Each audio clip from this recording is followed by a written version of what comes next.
Running from forever, the church bells should have been ringing. Instead, the only sound Natalie Brooks heard was her own ragged breathing as she ran through the rain-soaked streets of downtown Seattle. Her white wedding dress, now gray with mud and rainwater, clung to her legs like chains she desperately tried to shake free. Behind her, she could still hear the chaos erupting from St. Augustine Cathedral. Guests shouting, her mother screaming her name, and worst of all, Preston Hammond's cold voice cutting through it all like a knife. She had done it. After months of pressure, manipulation, and guilt, she had finally broken free. Natalie ducked into an alley, her heart hammering against her ribs. Her designer heels were somewhere back on Fifth Avenue, abandoned when they became more hindrance than help. The pavement was cold and rough beneath her bare feet, but she barely noticed. All she could think about was getting away. Getting anywhere that Preston couldn't find her. The rain fell harder now, turning the evening into a watercolor blur of streetlights and shadows. Natalie pushed wet hair from her face and tried to think. She had no phone. Preston had insisted on holding it during the ceremony. A small gesture of control, she now realized, was part of his larger pattern. She had no money, no identification. Nothing but the soaked wedding dress and the knowledge that she couldn't go back. A stranger in the storm, the black car appeared out of nowhere, its headlights cutting through the downpour. Natalie stumbled backward, expecting it to be one of Preston's security team. Instead, the car slowed to a stop and the driver's window rolled down. "You're going to catch pneumonia standing out here?" The voice was deep, rough around the edges, belonging to a man who looked like he hadn't smiled in years. Dark hair fell across his forehead, and his gray eyes studied her with a mixture of concern and wariness. He was handsome in a harsh way, like a sculpture carved from granite rather than molded from clay. "I don't need help," Natalie said. Though her chattering teeth betrayed her words, the man glanced at her mud-stained wedding dress, then back to her face. "Clearly not. But you're getting it anyway. Get in before you freeze to death." Something in his tone made it clear this wasn't a request born from kindness, but from the same grim obligation that might make someone pull over for an injured animal. Natalie hesitated, weighing her options. Stay here and risk Preston finding her, or trust a stranger who looked like he had his own demons to battle. She got in the car. "The Lake House Roman Blackwell," the man said. Not as an introduction, but as a statement of fact. He didn't offer his hand or ask her name. Instead, he turned the car toward the outskirts of the city, where the buildings grew sparse, and the rain seemed even more relentless. "Natalie," she replied quietly, wrapping her arms around herself. The car's heater blasted warm air, but she couldn't stop shivering. They drove in silence for 20 minutes. Roman's jaw was set, his hands gripping the steering wheel with the kind of tension that suggested he regretted his good deed already. Natalie stared out the window, watching the city lights fade into darkness, punctuated only by the occasional house or street lamp. Finally, they turned onto a private road that wound through thick, evergreen forests. At the end of the road sat a modern glass and steel house overlooking a vast lake. Even through the rain, Natalie could see it was stunning. All clean lines and floor-to-ceiling, windows that reflected the stormy sky. Roman parked in the garage and let her inside without a word. The house was as cold inside as it was beautiful. Not literally cold, the temperature was comfortable. But there was an emptiness to it that went beyond the minimalist decoration. This was a place where someone lived but didn't really exist. "Guest room is upstairs, second door on the right," Roman said, already walking toward what looked like a home office. "There are clothes in the closet. Help yourself to whatever you need." "Thank you," Natalie called after him, but he had already closed the office door. Ghosts in the glass, Natalie stood under the hot shower for 30 minutes, letting the water wash away the mud, the rain, and the feeling of Preston's possessive hand on her arm. The guest room was impeccably furnished but sterile, like a high-end hotel room. She found sweatpants and a sweater in the closet, both several sizes too large, but warm and soft. Unable to sleep despite her exhaustion, Natalie wandered downstairs. Through the office door, she could hear the sound of typing. In the living room, she found what Roman clearly didn't intend for guests to see. Photographs tucked away in a drawer of the side table. Half hidden, as if he couldn't quite bear to display them, but couldn't throw them away either. The photos showed Roman with a beautiful woman, with kind eyes and a bright smile. In every picture, they looked happy. There were images of them hiking, laughing at a restaurant, standing in front of what looked like this very house during better days. And then there was one final photo. A newspaper clipping with a headline that made Natalie's chest tighten. Tech entrepreneur's wife dies in tragic accident. Roman Blackwell survives. Company collapses. The date was 3 years ago. You shouldn't be looking at that. Natalie spun around to find Roman standing in the doorway. His expression unreadable, but his eyes burning with something between anger and anguish. "I'm sorry," she said quickly, setting the photos down. "I couldn't sleep and I wasn't snooping. I just found them and it doesn't matter." Roman crossed the room and gathered the photographs, shoving them back into the drawer. "You should rest. Tomorrow you need to figure out where you're going because you can't stay here." "I understand," Natalie said softly. But as she looked at his rigid posture, the way he held himself like a man barely keeping the pieces together, she recognized something. "You're running too, aren't you?" "Just in a different way." Roman's jaw tightened. "Get some sleep, Natalie." The past catches up morning came with weak sunlight filtering through the clouds. Natalie woke to the smell of coffee and found Roman in the kitchen, staring at his laptop with the same intensity someone might use to defuse a bomb. "There's coffee," he said without looking up, "and bread for toast." Natalie poured herself a cup and sat at the island. "Can I ask you something?" "You can ask. I might not answer." "Why did you help me last night?" Roman finally looked at her, really looked at her, and for a moment his carefully constructed walls seemed to crack. "Because I know what it's like to run from something you can't escape, and because no one should have to do that alone." Before Natalie could respond, Roman's phone buzzed. He glanced at it, and his expression hardened. "You need to see this." He turned the laptop toward her. On the screen was a news article with her face plastered across it. "Bride vanishes from $1 million wedding. Preston Hammond offers reward for information." Natalie's blood ran cold. Below the headline was a photo of Preston at a press conference, looking every bit the concerned fiancé. But Natalie could see the truth in his eyes. This wasn't about love. It was about possession, about winning, about never letting something he considered his slip away. "He's not going to stop," she whispered. Roman closed the laptop. "Then neither will we." Natalie looked up at him in surprise. "We?" "I told you that you couldn't stay here," Roman said, his voice rough but determined.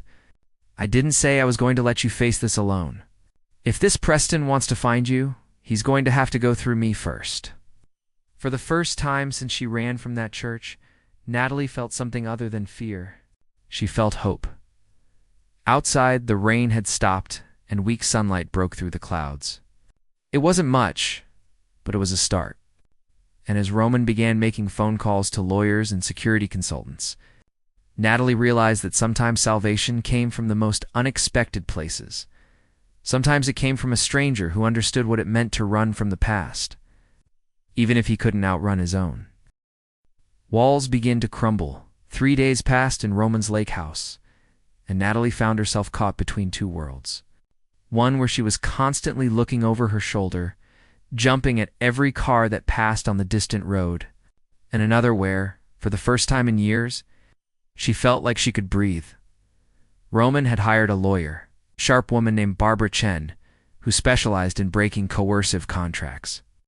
Apparently, the prenuptial agreement Preston had pressured Natalie's family into signing had clauses that would bankrupt the Brooks family if the wedding didn't proceed. It wasn't about love. It never had been. It was about control and business. "You can fight this," Barbara had said during their video call. "But it's going to take time, and Preston Hammond has resources.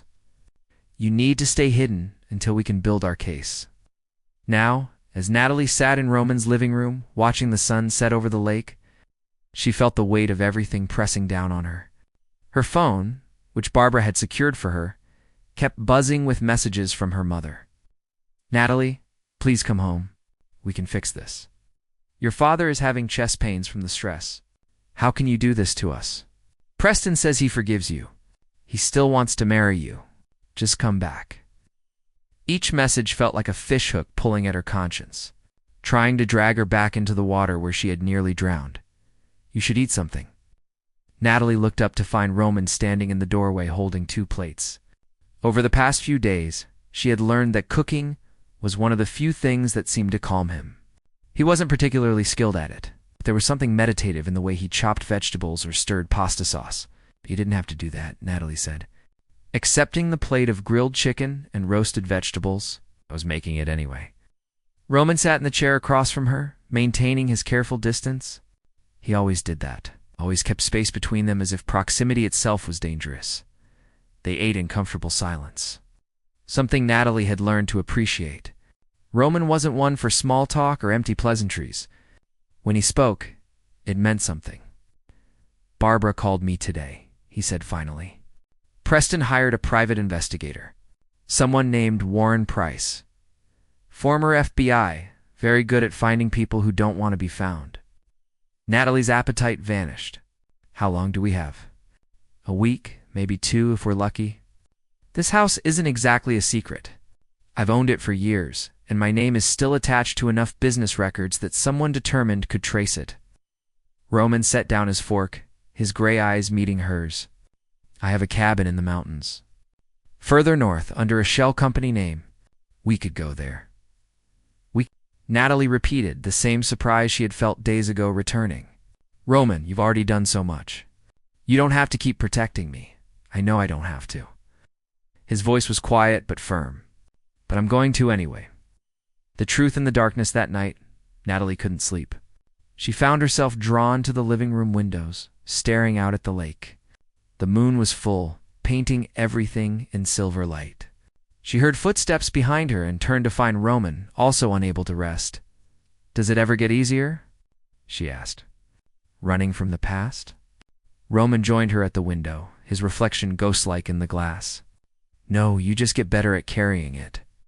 Tell me about her, Natalie said softly. Your wife. What was her name? For a long moment, she thought he wouldn't answer. Then, barely above a whisper, he said Diane. Her name was Diane. She was beautiful. I saw the photos. How? Roman's jaw tightened. She was everything. Brilliant, kind, too good for someone like me. We built a tech company together. She was the heart of it, the one who cared about making things that actually helped people. I just cared about winning, about being on top. He paused, his voice growing rougher. 3 years ago, we were driving home from a conference. I was tired, distracted, thinking about some deal that seemed important at the time. A truck ran a red light. Natalie's heart clenched. Roman, you don't have to. ... I survived with barely a scratch. Diane died on impact. Finally looked at her, and in his eyes she saw the same prison she had been living in, just with different bars. The company collapsed after that. I couldn't lead it without her. Didn't want to. Partners sued me, investors pulled out, the press tore me apart. But none of that mattered because she was gone, and it was my fault. It was an accident, Natalie said gently. The other driver ran the light. I should have seen it coming. Should have reacted faster. Should have done something different. Roman turned away from the window. I came here to disappear, to stop hurting people. And then you showed up, and I made the mistake of caring again. The vulnerability in his words hit Natalie like a wave. She stepped closer, closing the distance he always maintained. Caring isn't a mistake, Roman. Hiding from life because you're afraid of losing again. That's the real tragedy. You don't understand, he said. But there was no conviction in his voice. I understand more than you think. Natalie reached out and touched his arm. Preston didn't hit me. He never had to. He controlled me with guilt, with obligation, with the threat of what would happen to my family if I didn't comply. I was drowning in a prison of his making, and everyone told me it was love. But you, in 3 days, you've shown me what real care looks like. It's not possession. It's not control. It's giving someone space to be themselves. Roman stared at her, something shifting behind his eyes. Natalie. Before he could finish, his phone buzzed urgently. He pulled it out, and his expression darkened. We need to leave. Now, the hunter arrives. Grace Mitchell, Roman's housekeeper who came twice a week, had sent a warning text. A man had been asking questions at the local grocery store, showing photos, offering money for information. Grace had seen him and recognized the description of Detective Warren Price. Within an hour, they were packed and in Roman's car, driving north into the mountains. Natalie watched the lake house disappear in the rearview mirror, wondering if she would ever see it again. "How did he find us so fast?" she asked. "Preston has money, and Warren has connections. Bad combination?" Roman's hands gripped the steering wheel tightly. "But the cabin is different. It's completely off the grid. No internet, no cell service. We can wait there while Barbara builds the case." They drove through the night, the road growing narrower and rougher as they climbed into the Cascade Mountains. Finally, as dawn broke, they arrived at a small log cabin nestled among towering pines. It was rustic but solid, with solar panels on the roof and a well-stocked interior. "Diane and I bought this place," Roman said as they unloaded their bags. "We talked about retiring here someday, spending our mornings watching the sunrise." He paused at the door. "I haven't been back since she died." Natalie understood the significance of what he was doing, bringing her to this sacred place. "Thank you for trusting me with this." Inside, the cabin was dusty but beautiful. Large windows faced east, where the sun was just beginning to paint the sky in shades of gold and pink.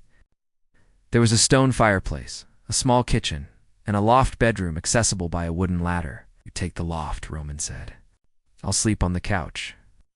But as Natalie climbed the ladder and looked down at him, already starting a fire to ward off the mountain chill, she knew that something fundamental had shifted between them.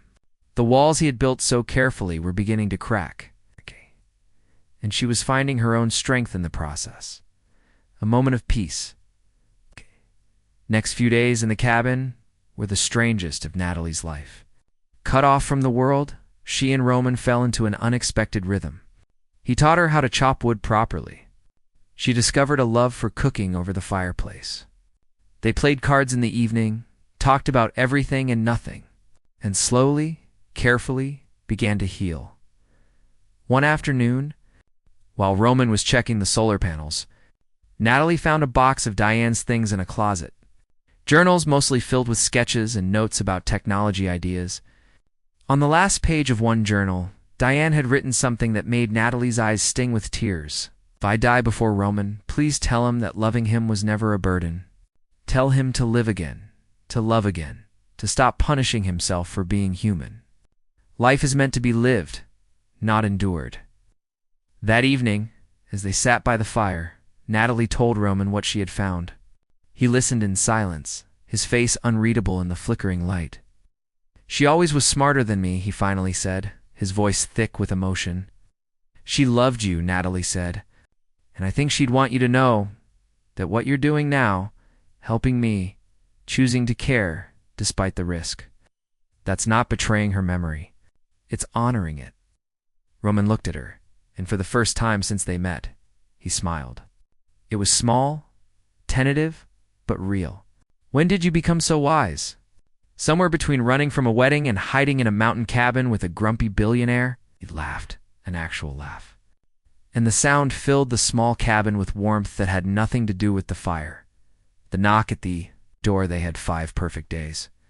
5 days where the world outside didn't exist, where Natalie felt safe, and Roman seemed to remember how to be alive. But on the 6th day, just as the sun was setting, there was a knock at the door. Roman went rigid. They had no neighbors for miles. No one knew about this place except Grace, and she would never reveal the location. "Stay in the loft," Roman whispered, moving to the door. But Natalie climbed halfway down the ladder, needing to see, needing to know. Roman opened the door to reveal a tall man with silver hair and cold blue eyes. Behind him stood 2 security guards, and behind them, stepping out of a black SUV, was Preston Hammond. "Hello, Roman," Preston said, his voice smooth as oil. "I believe you have something that belongs to me." Roman stepped outside, pulling the door closed behind him. "Natalie doesn't belong to anyone." Preston's smile didn't reach his eyes. "That's where you're wrong. Her family signed a contract. My lawyers assure me it's ironclad. She comes back now, we get married, and everyone gets what they want. Or she stays with you, and I destroy her entire family financially. Their choice.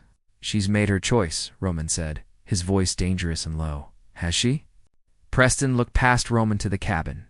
Natalie, I know you can hear me. Your mother is in the hospital. Stress-induced heart attack. Your father is about to lose everything. Is this really what you want? To destroy your family for some fantasy of freedom? Inside the cabin, Natalie felt her world tilt. Her mother in the hospital. Her father losing everything. All because she had dared to want something different. She climbed down from the loft and opened the door despite Roman's protests. I'll go with you, she said, her voice hollow. Just leave my family alone. No. Roman grabbed her arm, not roughly, but firmly. Don't do this. Natalie looked at him with tears streaming down her face. I have to. I can't let them suffer because of me. That's exactly what he wants you to think. Roman turned to Preston, his eyes blazing. You're not taking her. Whatever contract you have, whatever leverage you think you hold, it's over. I have lawyers too, and resources you can't imagine. You want to fight? You've got one. Preston's expression hardened. You're a has-been, Blackwell. A man who destroyed his own company and killed his wife through negligence? Who's going to listen to you? Roman flinched as if struck, but he didn't back down.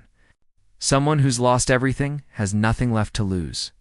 That makes me more dangerous than you'll ever be. The two men stared at each other, the air crackling with tension. Finally, Preston smiled coldly. This isn't over. Enjoy your time together while it lasts. Because I always get what I want. As Preston and his men drove away, Natalie collapsed against Roman, sobs racking her body. What have I done? My mother. Your mother is fine, Roman said gently. I had Barbara check on your family this morning. It's a lie, Natalie. All of it. Preston is desperate, and desperate men make mistakes. Natalie looked up at him through her tears. How did you know? Because it's exactly what I would have done if I were him. Use your love for your family as a weapon. Roman cupped her face in his hands. But here's what he doesn't understand. Real love doesn't manipulate. It doesn't trap. It sets free. And I'm not letting you go back to that cage, no matter what it costs me. In that moment, standing in the doorway of a cabin in the mountains, Natalie realized she had fallen completely in love with this broken, brave man who had learned to live again by helping her do the same. I love you, she whispered. Roman pulled her close, his voice rough with emotion. I love you too. And this time, I'm not letting go. The plan the night after Preston's visit. Roman and Natalie sat at the small cabin table, surrounded by papers, laptops running on battery power, and Barbara's voice crackling through a satellite phone. Preston made a critical error, Barbara explained. By threatening you directly, he violated the mediation clause in the prenuptial agreement. More importantly, I've found something interesting in the Hammond family finances. Preston's company is leveraged to the breaking point. He needs this marriage to go through because your family's business connections are the only thing keeping his empire from collapsing. Natalie leaned forward. So he's more desperate than we thought. Exactly. Which means we have leverage. Barbara paused. But we need to be smart about this.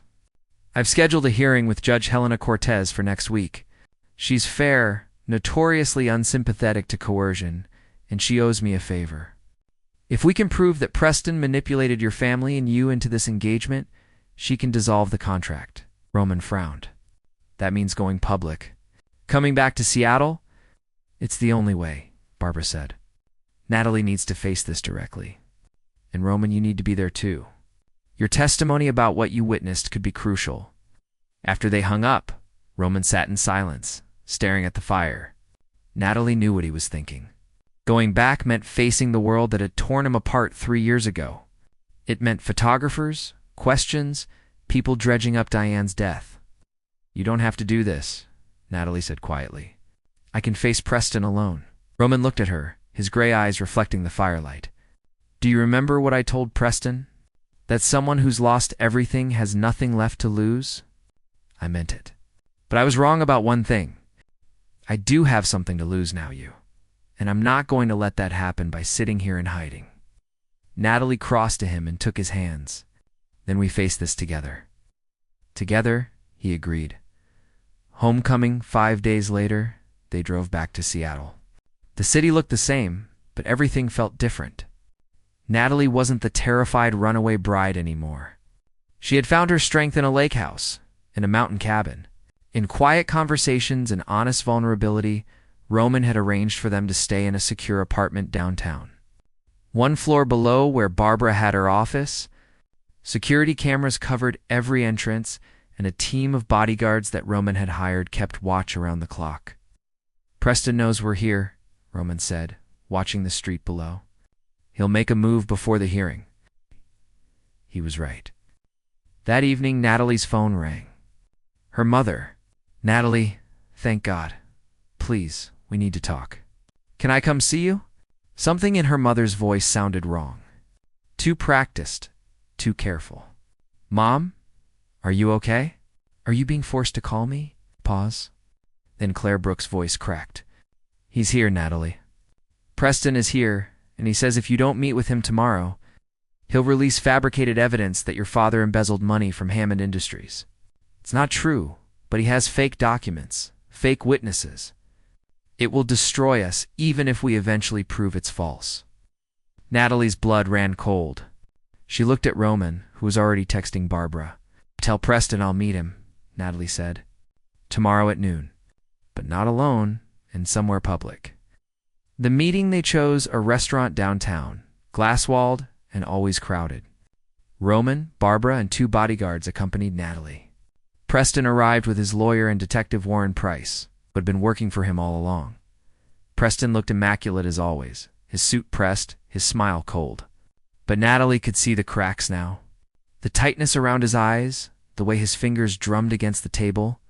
He was drowning, and he knew it. Natalie, he said, his voice smooth. You look well. Mountain Air agreed with you? What do you want, Preston? Simple?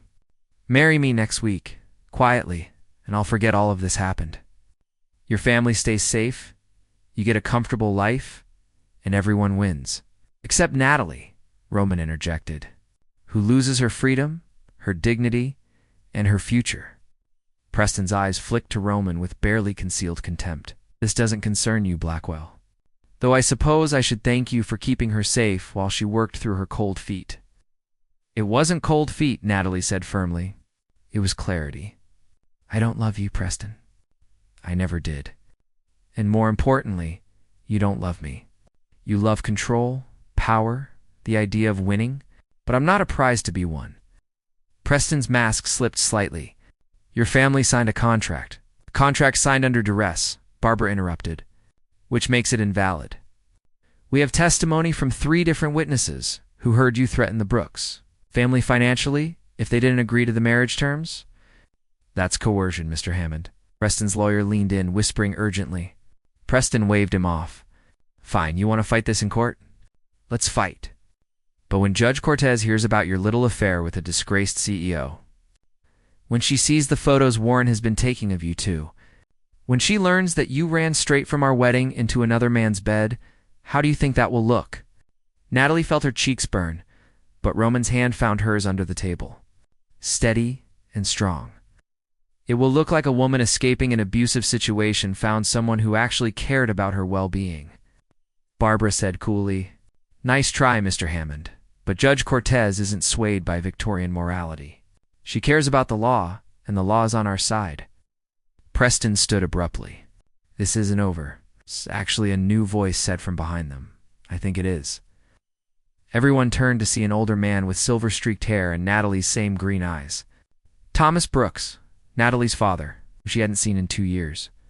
The father's returned Thomas Brooks had left the family when Natalie was 20. Unable to handle the pressure of his business failures and his wife's disappointment, his departure had created a void that Preston had expertly filled, positioning himself as the savior who could restore the Brooks family fortune. Now Thomas stood in the restaurant. Wearing a simple suit, his face weathered, but his eyes clear. Well, Dad? Natalie whispered. I'm sorry I'm late, sweetheart.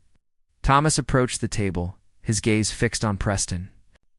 I heard you were threatening my family. That stops now. It's Preston's confidence wavered. Mr. Brooks, I don't think you understand the situation. I understand perfectly. You manipulated my absence, preyed on my wife's fears, and turned my daughter into a bargaining chip. Thomas pulled out a folder and dropped it on the table. But here's what you don't know. I've spent the last 2 years building a new company. Small, honest, profitable. And as of yesterday, I paid off every debt the Brooks family owed to Hammond Industries. We don't need your money anymore. The color drained from Preston's face. That's impossible. It's done. The bank confirmed it this morning. As Thomas looked at Natalie, his eyes shining with tears. I'm sorry I ran when things got hard, Natalie. I'm sorry I left you to deal with this alone. But I'm here now, and I'm telling you that you owe this man nothing. Not duty, not obligation, and certainly not your future. Natalie stood on shaky legs and walked to her father. For a moment, they just stared at each other, 2 years of pain and absence hanging between them. Then Thomas opened his arms, and Natalie fell into them, sobbing. I've got you, sweetheart, he whispered, and I'm never leaving again. Preston watched this reunion with undisguised fury. This changes nothing. The contract. The contract is void, Barbara said triumphantly. With the debt paid, there's no consideration, no exchange of value. It's worthless. Judge Cortez will confirm it at the hearing, but legally you have no claim to Natalie whatsoever. Preston's lawyer was already packing his briefcase, clearly ready to abandon a sinking ship. Detective Warren Price had the decency to look uncomfortable. You'll regret this, Preston hissed at Natalie. All of you. Roman stood, and for a moment, the man who had once commanded boardrooms and made billion-dollar deals was fully present. No, Preston. You'll regret it, because I'm coming after you now. Every shady deal, every manipulated contract, every person you've threatened or coerced, I'm going to make it my personal mission to ensure everyone knows exactly what kind of man you really are. You're finished, Blackwell. No one will listen to you. They will when I partner with every news outlet and regulatory agency that has an interest in corporate fraud. I still have friends, Preston. More importantly, I have nothing to lose and all the time in the world. Roman's smile was cold. You should have left her alone, Preston stormed out, his lawyer and detective scrambling to follow. In the sudden quiet, Natalie realized she was shaking, but not from fear. From relief, from freedom, from the weight of obligation, finally lifting. The hearing the following week was almost anticlimactic. Judge Helena Cortez, a stern woman in her 60s with sharp eyes that missed nothing, listened to both sides present their cases. Preston's lawyer did his best. But without the debt as leverage and with Thomas Brooks testifying about the coercion his family had faced, the case crumbled. Mr. Hammond, Judge Cortez said, her voice cutting through the courtroom, I've reviewed the evidence, and I find your behavior in this matter to be not only legally questionable, but morally reprehensible. This contract is dissolved. You will have no further contact with Ms. Brooks or her family. If you attempt to harass, threaten, or intimidate them in any way, I will personally ensure you face the full consequences of the law. Shh. She banged her gavel. Case dismissed. Natalie felt Roman's hand squeeze hers as relief flooded through her. It was over. Truly over. Outside the courthouse, reporters swarmed them. Cameras flashed. Questions flew. But Natalie stood straight. Her father on one side and Roman on the other. Ms. Brooks, do you have any statement about your canceled wedding? Natalie stepped up to the microphones. I have only this to say. No one should ever feel obligated to sacrifice their happiness for anyone else's expectations. Love is not control. Security is not worth your soul. And sometimes the bravest thing you can do is run. More questions came, but Roman guided her through the crowd to a waiting car. As they drove away from the courthouse, Natalie watched the building disappear in the side mirror. It's really over, she said, almost unable to believe it. It's really over. Roman confirmed 6 months later, the small bookshop cafe sat on a quiet street in the Ballard neighborhood, its large windows overlooking Elliott Bay. Inside, Wooden shelves lined the walls, filled with carefully curated books. The scent of fresh coffee and old paper mingled in the air, and soft jazz played from hidden speakers. Natalie stood behind the counter, pulling shots of espresso with the confidence of someone who had finally found where they belonged. She had opened the second chapter 3 months ago, using money from a settlement with Preston after Roman's lawyers had indeed uncovered massive fraud in Hammond Industries. Preston was now facing federal charges, and his empire had collapsed. The bell above the door chimed, and Roman walked in carrying a bag of pastries from the bakery down the street. He had started consulting again, helping small businesses with ethical growth strategies. Not for the money, he had plenty of that, but because it gave him purpose. "Morning rush?" he asked, setting the pastries on the counter. 3 whole customers, Natalie laughed. "But it's a Tuesday. Give it time." Roman circled the counter and pulled her into his arms. All the time in the world, they kissed, soft and sweet, the kind of kiss that spoke of steady love rather than desperate passion, though there was plenty of that too. When the bookshop closed and they returned to the house they now shared overlooking the lake, the door chimed again, and Claire Brooks walked in, looking healthier than Natalie had seen her in years. She and Thomas had reconciled, attending couples therapy and slowly rebuilding their relationship. They came to the bookshop every Tuesday for coffee and conversation. "Natalie, I brought those first editions you wanted to see," Claire said, pulling books from her bag. She had started collecting rare books, a hobby that gave her purpose beyond social status. Thomas arrived moments later, and soon the 4 of them sat at a corner table, talking and laughing. The Brooks family had found its way back to each other, not through obligation, but through genuine love and hard work. "I have news," Thomas said, smiling at his daughter. "My company landed a major contract. We're stable now, really stable. Your mother and I are thinking of taking that trip to Italy we always talked about. It's wonderful." "Dad," Natalie said, squeezing his hand, after her parents left. Roman helped Natalie close up the shop. As they walked to his car, the Seattle sunset painting the sky in shades of orange and purple, Natalie felt complete peace. "Do you ever regret it?" Roman asked. "Giving up the Hammond fortune, the social status, all of it." Natalie looked at the modest bookshop, at the man beside her who had learned to live again, at the life they had built together from the ashes of their separate tragedies. "Not for a single second," she said. "I have everything I need." Roman pulled her close. "So do I." That night, back at the lake house, they sat on the dock, watching stars reflect on the dark water. Roman had installed a small memorial there, a bench with a plaque that read Diane Blackwell. "She taught me how to live." "I think she'd be happy for you," Natalie said softly. "For us, I think so too." Roman was quiet for a moment. "I spent 3 years thinking my story was over, that the best parts of my life were behind me. But you taught me something important. It's never too late for a second chapter." Natalie leaned her head on his shoulder. "That's why I named the bookshop that. Everyone deserves a second chapter. A chance to rewrite their story." "What does our next chapter look like?" Roman asked. Natalie thought about it, about all the possibilities that lay ahead. "I think it looks like mornings in the bookshop and evenings by this lake.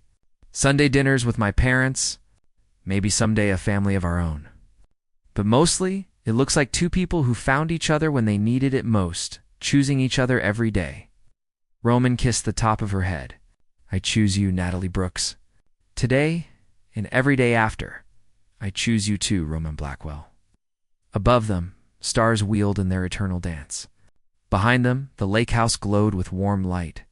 And between them, a love that had been forged in crisis and tempered by truth. Strong enough to last a lifetime, they had both run from their pasts. But together, they had found their future. And it was more beautiful than either of them had dared to imagine.